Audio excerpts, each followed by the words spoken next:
आज इस वीडियो के माध्यम से आप अकेले होने पर दिल का दौरा पड़ने से बचने के लिए मैं महत्वपूर्ण बातें बताने वाला हूं। इसे मैं सरल, सीधी और साधारण भाषा में आपको समझाने की कोशिश करूंगा, जो किसी भी मेडिकल कॉलेज में नहीं सिखाया जाता है। इन्हें आपातकालीन स्थितियों में अनुभव से सीखा जाता है, जो लोग मौत के मुंह से लौट कर आए हैं। आप अकेले हैं और अचानक दिल का दौरा, हार्ट अटैक आ जाए तो आप क्या करेंगे? सीने में इतनी तेज से दर्द होने लगे कि ऐसा लगे कि दिल आपका फट जाएगा और मदद के लिए आसपास भी कोई नहीं है। तो क्या आप जानते हैं कि अगले 10 सेकंड में आपको क्या करना है? और जब किसी को दिल का दौरा पड़ता है तो मरने की संभावना 89% तक हो जाती है। लेकिन यदि आपको पता है कि 10 सेकंड में आपको क्या करना है, तो उससे बचने की संभावना 92% तक हो जाती है। ज्ञान और अज्ञानता के बीच, जीवन और मृत्यु के बीच जानकारी की कमी होना जानलेवा हो सकता है। इसलिए आज मैं इस वीडियो के माध्यम से बहुत कुछ और सब कुछ बताने जा रहा हूं। तो प्लीज वीडियो को बिल्कुल भी स्किप ना करें, अंत तक जरूर देखें। वीडियो में बताई गई जानकारी जरा भी पसंद आए तो वीडियो को एक लाइक दें। चैनल पर पहली बार आए तो प्लीज चैनल को सब्सक्राइब करें, साथ में आपको बेल आइकन जरूर दबाना है, जिससे आगे आने वाली हर नई वीडियो का नोटिफिकेशन सबसे पहले आपके पास पहुंचे। बेसिकली दिल का जो दौरा होता है वो कभी भी ऐसे नहीं आता जैसा कि फिल्मों में दिखाया जाता है, कि जो रोगी होता है वो अपनी छाती को पकड़ता है, बहुत ज्यादा चिल्लाता है और फिर फर्श पर गिर जाता है। सच्चाई बहुत ज्यादा शांत और भ्रमित करने वाली, खतरनाक होती है।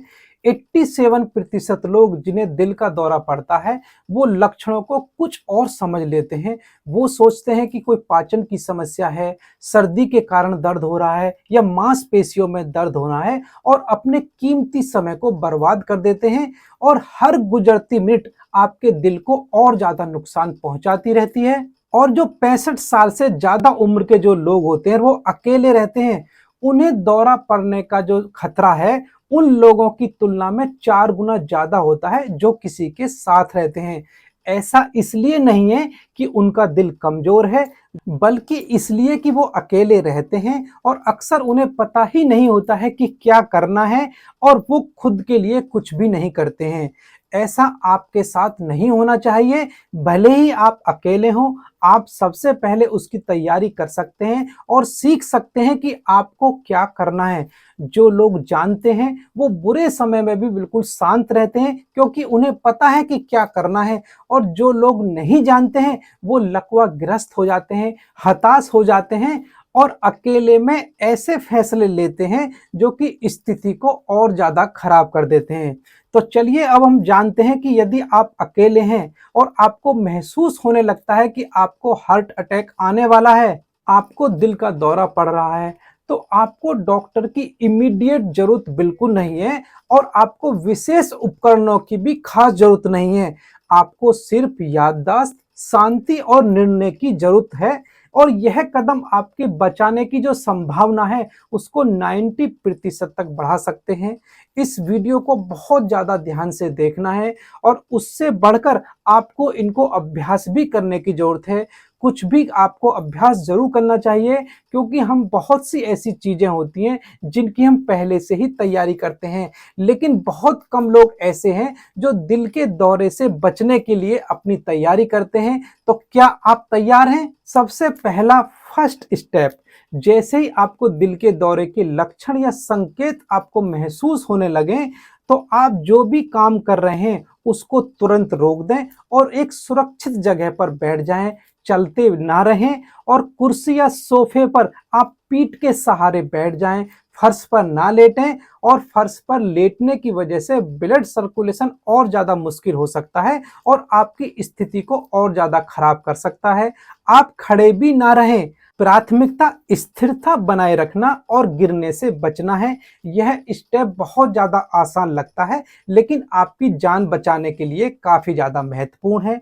स्टेप नंबर 2, आपको एस्प्रिन की 100 mg की गोली चबानी शुरू कर देनी है और उसको मुंह में घुलने देना है, क्योंकि चबाने से यह जल्दी एब्जॉर्ब हो जाती है और क्लॉट्स को घोलने में मदद करती है। आर्टरीज की जो ब्लॉकेज है उसको खोलने का काम करती है। यह बहुत ज़्यादा आसान है और दिल के नुकसान को 40% तक कम कर सकता है। यदि आपके घर में एस्पिरिन नहीं है तो बिल्कुल भी घबराना नहीं है, नेक्स्ट स्टेप की तरफ आपको बढ़ जाना है।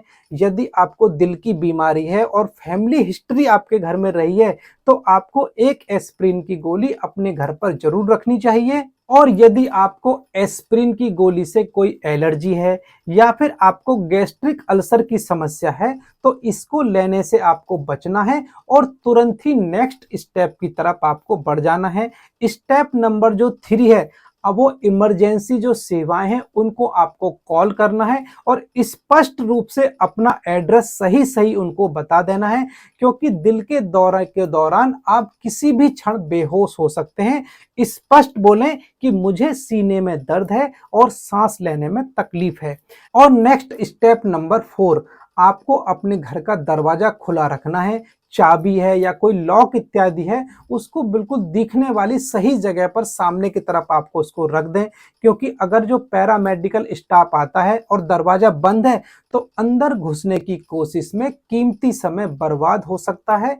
इस बात से बिल्कुल भी ना डरें कि चोर अंदर घुस जाएगा।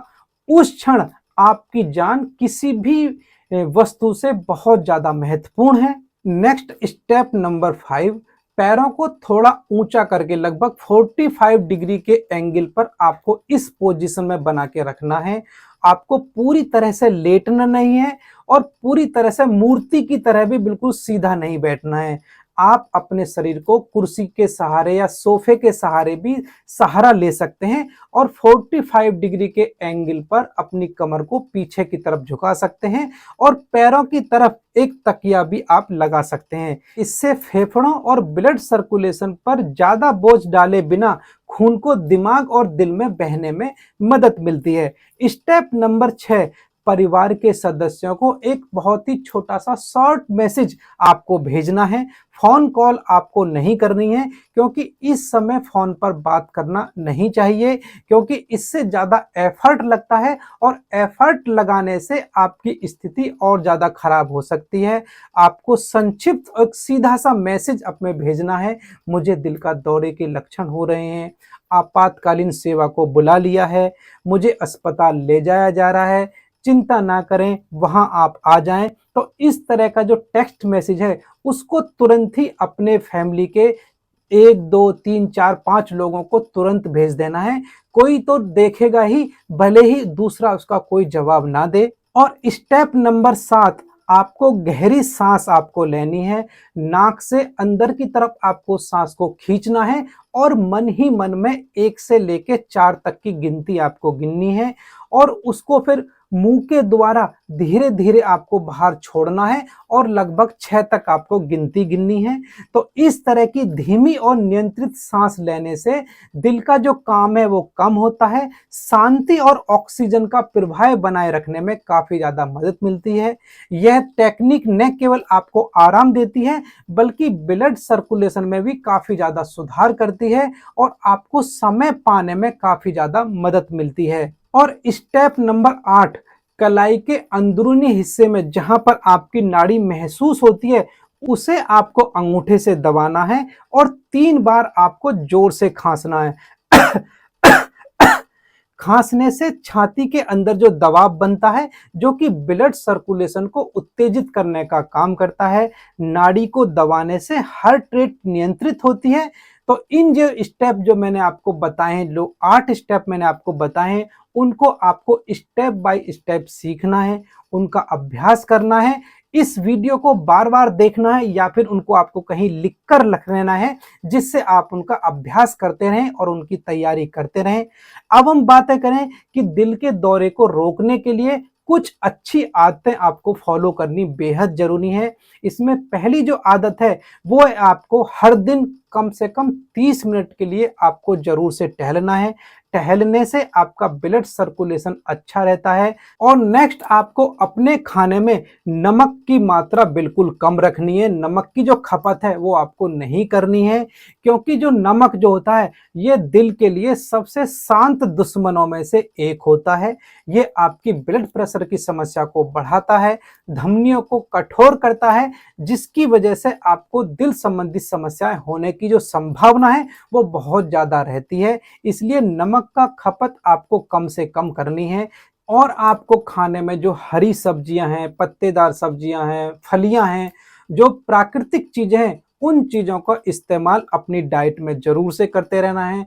आपको जो धूम्रपान है, शराब है, उसका जो इस्तेमाल अगर आप करते हैं तो उनको आपको तुरंत छोड़ने की ज़रूरत है। क्योंकि बहुत से लोग ये सोचते हैं कि हमारी उम्र ज़्यादा हो चुकी है, अब 60-70 साल के हो चुके हैं, तो अब इनको क्यों छोड़ें? आपको इनको छोड़ने की ज़रूरत है, क्योंकि अभी भी आप काफ़ी ज़्यादा समय है, आप अपने स्वास्थ्य को और ज़्यादा बेहतर बना सकते हैं। तो और इस तरह से आप करेंगे तो आपको जो दिल की बीमारी होने का जो खतरा है वो काफ़ी कम रहता है।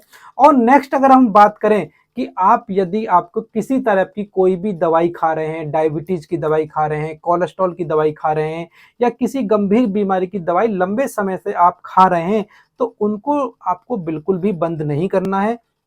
उनको रेगुलरली आपको इस्तेमाल करते रहना है। और इस तरह से यदि आपको दिल का दौरा पड़ता है तो आप बिल्कुल भी हार नहीं मानेंगे, क्योंकि आपको पता है कि आपको कैसे बचना है, क्या करना है। हर दिन जो मैंने स्टेप बताए हैं उनको आपको फॉलो करना है, उन्हें पढ़ना है और उनको अभ्यास भी आपको करते रहना है। फिलहाल इस वीडियो में सिर्फ इतना ही।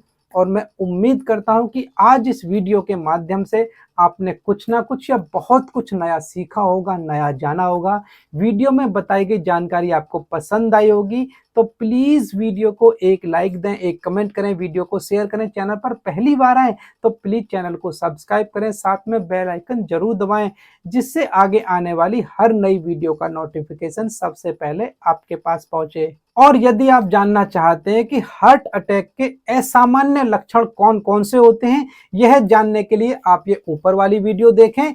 और महिलाओं में हार्ट अटैक के शुरुआती लक्षण कौन कौन से होते हैं, यह जानने के लिए आप ये नीचे वाली वीडियो जरूर देखें। मिलते हैं एक नई वीडियो में नई जानकारी के साथ। तब तक आप सभी को मेरा नमस्कार। जय हिंद, वंदे मातरम।